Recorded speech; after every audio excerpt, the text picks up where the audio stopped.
Hey everyone, welcome to Dota 2 Weekly News. The new hero and patch that we're all waiting for isn't coming anytime soon. Valve said in the blog post, December 1st will still mark the beginning of a new Dota Plus season.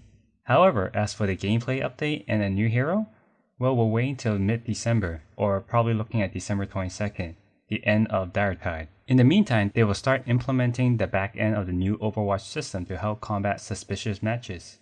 One last important update from Valve refers to one thing everyone has on their mind: regional leagues. We now have a solid date. January 18, 2021 will be the start of the new Dota Pro circuit. There will be 6 regions. Each region will have 16 teams, 2 divisions. Each top team from each region will qualify for the first major of the season. If it's anything like the first time they announced it or what we're seeing in the current Dota tournaments, a couple of matches from each division and region will be played daily. We will wait for the full announcement when it gets closer, and hopefully this will bring back some teams that had to close due to COVID-19 and the lack of regional tournaments. The Southeast Asia region had a little shuffle. This week, T1 announced they have signed Solia Jackie Kunfet Savan, who was previously on Motivate Trust, who recently won the Dota Summit 13 for SEA region. They also signed Kenny Zephyr Dio from Among Us. Teams are starting to make moves for the regional leagues, so stay tuned. In some bizarre news, OG Sebastian Seb Debs recently got banned on Twitch. The duration and reason are still unknown. Last week, while Dota 2 players are still waiting for a Valve announcement on the upcoming balance patch, instead, they received news from a Valve developer who sent a player to the low priority bracket. The player took it to Reddit and the rest is, well, history. The Reddit user Mini John Doe wrote, "So can an employee just send you to a low priority for telling them to let the mid tower go? And he just thinks it's a bad idea?"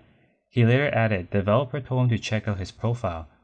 He got done pickering with me and told me, "Do you know who you're talking to, bud? Go and check my profile, I'm a Steam employee." Reddit later found out that Valve dev is none other than Sean Vanaman, who's the co-creator for Firewatch. In 2018, Valve acquired Campo Studio.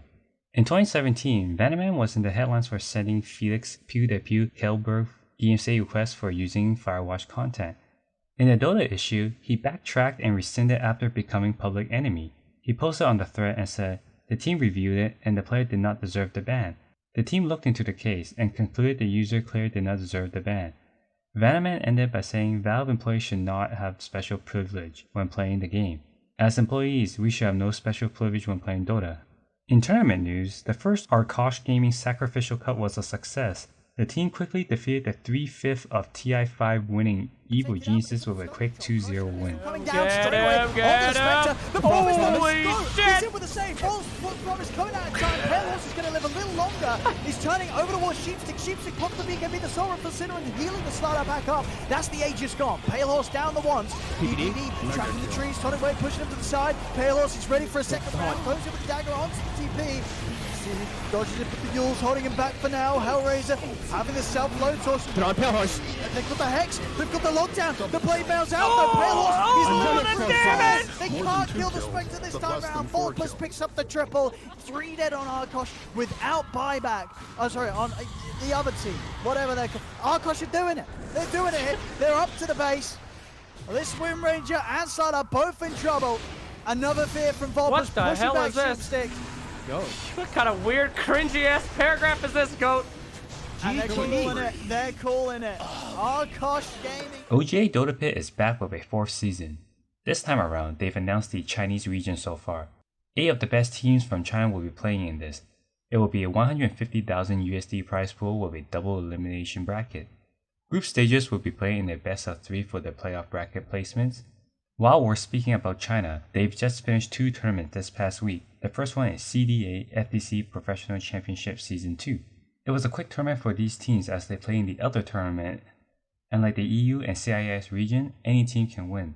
For the cda-fdc tournament, psg.lgd easily wins the tournament over Yihong with a 3-0 record, and they quickly prepare for the next tournament, China Dota 2 Pro Cup Season 2. How smart is your Twitch chat? Very smart. I don't know what you're talking about. Smartest of all the Twitch chats. Oh, there's the arena again. This is where the comeback starts. With the arena right now. You have to click them while arena's down though as well. And now look at the fat cannon, oh my god. Oh gosh, good hook shot. Clinks is dead. 3-0. Oh boy. Shall I spear him into the fountain? Oh, never mind.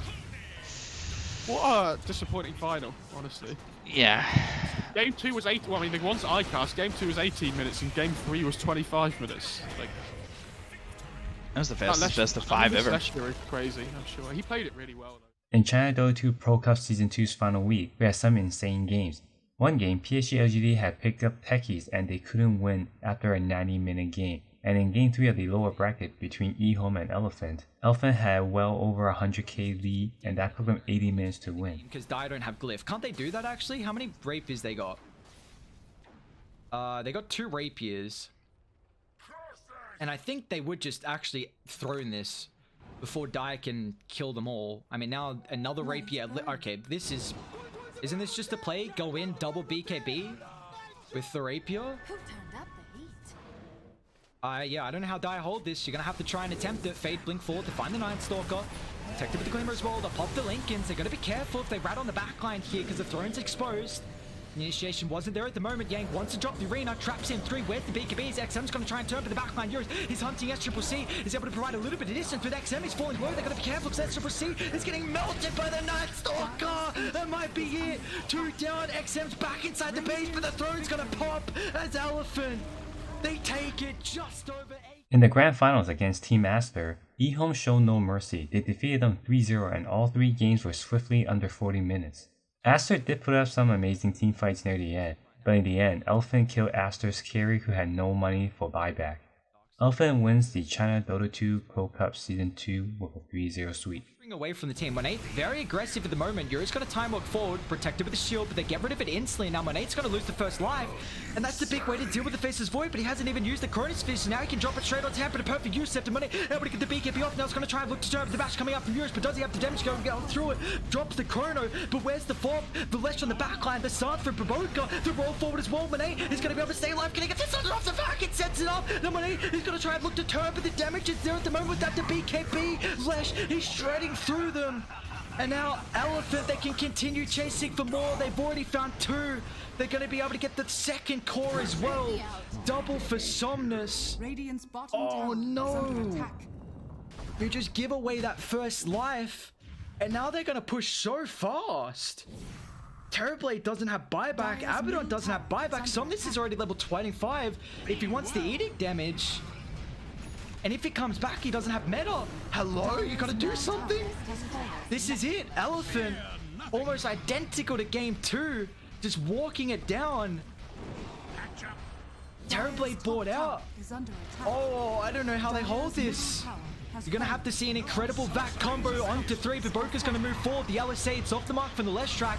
Eurus is committed a bit deep here. Still wants to try and find DD. Gets a bash going inside the base.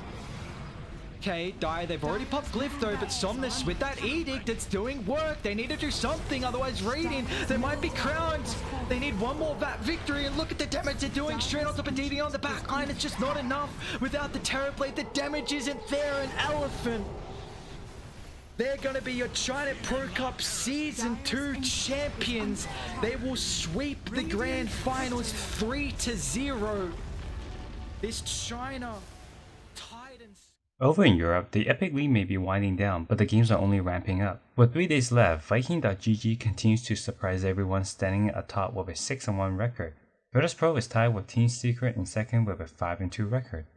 The highlight we have for you takes us to Game 2 between Alliance and Team Secret, a game that's back and forth with Divine Rapiers getting exchanged. Another bounty rune's picked up here. 55 minutes. Matumbo Man scouts a couple out, jumps right at the start, tries to kill one. BKB out. Gets one of them, and look at the jump. No! But the Chronosphere lands. GA afterwards. Can they bring down Matumbo Man? They went on the wrong one, but Matumbo Man just gets demolished. That's Aegis down. What else they got left in the tank? Isha gonna get stunned. Tries to back away. Yet again, another GA use. They burst down Nico, baby. Destroyed him. All the rapiers on the deck in his inventory. Give me my property. I want it. Matumbo Man takes him down, kills off Limp, and has 3 rapiers right now in his inventory. I need more hands. He's moving like molasses, but he is heading for some buildings. Chrono in 4 seconds This is their only hope. If they can burst down Matumba Man in the duration, pops the BKB, wants to beat him down, but there's going to be the GA coming out. Second round of Refresher going to come, but guess what? They got a second round of GA afterwards. Is it going to be enough to keep alive Matumba Man? They're trying desperately. The fear is there. Turns around, gets the kill. GG. We're going to game number 3. In Epic League Division 2, Yellow Submarine continues to dominate, and not far behind them is Live to Win. That's all for this week. Thanks for watching, share, and subscribe.